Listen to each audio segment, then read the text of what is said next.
जय माता दी दोस्तों, आप सभी का स्वागत है हमारे YouTube चैनल में। दोस्तों 12 मई का दिन बेहद खास दिन है।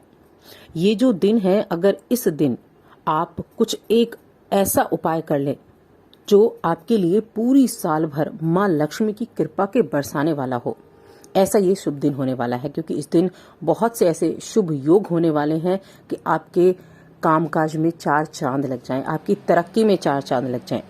तो ऐसा क्या है 12 मई को, किस वजह से ये इतनी खास है, चलिए जानते हैं इस दिन के बारे में। और कुंभ राशि के जातक किस तरह से अपने लिए ऐसे उपाय कर सकते हैं कि माँ लक्ष्मी की कृपा उनके ऊपर पूरे वर्ष भर बरसती रहे। तो वीडियो को लास्ट तक देखें। चैनल पर पहली बार आए हैं तो सब्सक्राइब कर लें और जुड़ जाएं हमारे चैनल के साथ। यहाँ आपको समय समय पर सभी जानकारियां मिलती रहेंगी। तो हम 12 मई की बात कर रहे हैं। और देखिए, हिंदू धर्म में शुभ दिन और शुभ मुहूर्त, इन चीज़ों का बहुत महत्व होता है और इन चीज़ों पर लोग अटूट भरोसा भी करते हैं। कोई भी शुभ काम करना हो, कोई भी मांगलिक कार्य करना हो, पहले पंचांग देखते हैं, उसके बाद उसके बाद ही अपने जो शुभ कार्य हैं, शुभारंभ किसी चीज़ का करना है, उसे आप करना बेहद शुभ मानते हैं।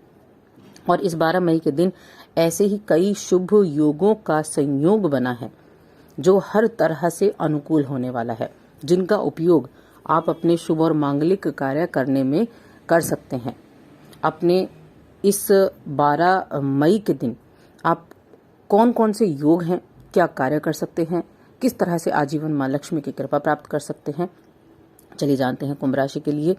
तो देखिए, ये जो दिन है ना, इस दिन कई योगों का निर्माण है और एकादशी तिथि है ये। और इस एकादशी तिथि को मोहिनी एकादशी कहा जाता है और ये सभी एकादशियों में सर्वश्रेष्ठ एकादशियों में से एक मानी जाती है। ये एकादशी तिथि 11 मई की शाम को शुरू होगी और 12 मई की शाम तक रहेगी। इस एकादशी को मोहिनी एकादशी कहा जाता है। वैशाख मास के शुक्ल पक्ष की एकादशी है। और सर्वश्रेष्ठ क्यों माना गया है? क्योंकि इस दिन भगवान विष्णु ने असुरों से इस धरती को बचाने के लिए मोहिनी का रूप धारण किया था। तो इस दिन श्री हरि का आशीर्वाद तो मिलता ही मिलता है, साथ में माँ लक्ष्मी का आशीर्वाद मिलता है। व्यक्ति के जीवन में सुख शांति आती है और मनोकामनाएं पूरी होती हैं। कुछ दिन ऐसे सिद्ध दिन माने जाते हैं जिस दिन अगर आप एक उपाय भी कर लेना तो वो उपाय आपको बहुत ही ज्यादा लाभ देने वाला होता है। चीजों को संभालने के लिए आपको मजबूती देने वाला होता है। वैसा ही ये 12 मई का दिन है। अब इस दिन योग क्या है जिसकी वजह से हम बात कर रहे हैं कि ये सबसे शुभ दिन या बहुत ही ज्यादा सिद्ध दिन ये कहा गया है। तो एक तो इस दिन 12 मई के दिन उत्तरा फाल्गुनी नक्षत्र है। दूसरा, इस दिन हर्षण योग का शुभ संयोग भी बना हुआ है। और हर्षण योग को अगर आप देखें ना ज्योतिष में, तो ये योग बेहद ही शुभ योग माना जाता है। लाभकारी योग का दर्जा दिया गया है। जिस तरह से हम रवि पुष्य योग और गुरु पुष्य योग को एक शुभ योग का दर्जा देते हैं, सर्वश्रेष्ठ योग का दर्जा देते हैं, वैसे ही हर्षण योग भी एक बहुत ही शुभ और लाभकारी योग है। कहते हैं इस योग में अगर आप कोई कार्य करते हैं तो वो सदैव शुभ फलदायी रहता है। इसके अलावा और स्थितियां अगर ग्रहों की देखें तो इस दिन चंद्रमा कन्या राशि में गोचर करेंगे। कन्या राशि में पहुंच जाएंगे इस दिन चंद्रमा। और 12 तारीख को 2 ग्रह अपनी स्वराशिगत स्थित रहेंगे, जिसमें से पहला ग्रह तो है कर्म फलदाता का, आपकी राशि के स्वामी शनिदेव का, जो आपके लगन में बैठे हुए हैं कुंभ राशि में। और दूसरा है गुरु बृहस्पति का, जो आपके द्वितीय भाव यानी अपनी राशि मीन राशि में विराजमान है। दोनों ही ग्रह सबसे धीमी गति से चलने वाले हैं, बड़े ग्रह हैं, बहुत अधिक महत्व इनको दिया जाता है। अब जब ग्रहों का इस तरह का संयोजन हो जाता है तो वो राजयोग के समान फल देने वाला प्रभाव देने लगता है। तो ये एक तरह से जब ये संयोग बना है ना कि मोहिनी एकादशी हो गई, योग हो गए, नक्षत्र हो गए, और उसके अलावा ये 2 ग्रह अपनी उच्च राशि ही कह सकते हैं, बलवान स्थिति में बैठे हुए हैं। तो ये अब क्या होगा, राजयोग के समान फल देगा इस दिन। विशेष रूप से ये जो योग है, कुछ 12 में से कुछ 5 राशियों को ये फल देगा, लेकिन हम यहाँ कुंभ राशि की बात कर रहे हैं कि कुंभ राशि वाले लोगों के लिए बहुत ही ज्यादा शुभ रहने वाला है। तो अब आप इस दिन क्या कर सकते हैं जो आप इसका पूरा लाभ उठा सकें? तो आप एक उपाय, अगर आपने कोई भी जो उपाय मैं बताने वाली हूँ उनमें से एक उपाय भी अगर आपने कर लिया तो माँ लक्ष्मी की सदैव आपके जीवन पर कृपा बनी रहेगी। चलिए अब उपायों के बारे में जान लेते हैं।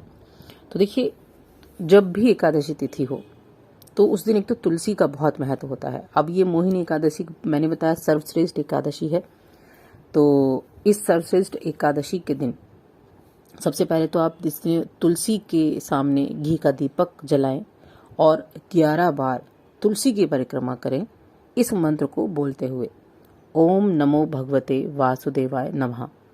पूरे मन से आपको इस तुलसी की परिक्रमा करनी है घी का दीपक जलाने के बाद। और अगर आप कोई इच्छा भी पूरी करना चाहते हैं तो उस इच्छा को बोलकर भी आप इस तुलसी की परिक्रमा कर सकते हैं। और इन सबसे ज्यादा जरूरी है कि इस दिन आपको कथा जरूर सुननी है। जो मोहिनी एकादशी की कथा है ना, वो जरूर सुने और घर वालों को भी सुनाए। पीपल के वृक्ष पर जल चढ़ाना और घी का दीपक प्रज्वलित करना बहुत ही शुभ माना जाता है इस दिन, क्योंकि पीपल के पेड़ में त्रिदेवों का वास होता है। और अगर आपने पीपल के वृक्ष पर इस दिन जल चढ़ाया, घी का दीपक जलाया, तो आप एक साथ 3-3 देवों की उपासना कर पाएंगे। ये एकादशी का व्रत लोग करते हैं और माँ लक्ष्मी भगवान विष्णु की पूजा एक साथ करते हैं। साथ में पीले रंग के फल, पीले रंग के कपड़े, पीला अनाज और जरूरतमंदों को ये चीजें दान करते हैं। श्रीमद् भागवत का पाठ भी एकादशी के दिन किया जाता है और ये एकादशी तो वैसे भी गुरुवार के दिन पड़ी है, जो कि भगवान विष्णु का ही एक दिन है, जो बहुत ही उत्तम माना जाता है। अब क्योंकि इस दिन चंद्रमा का गोचर भी हो रहा है, ऐसे में आपको क्या करना है, शाम के समय दूध और गंगाजल लें थोड़ा सा 1 लोटे में और चंद्रमा को अर्घ्य जरूर अर्पित करें। इससे क्या होगा कि आपका चंद्रमा मजबूत होगा।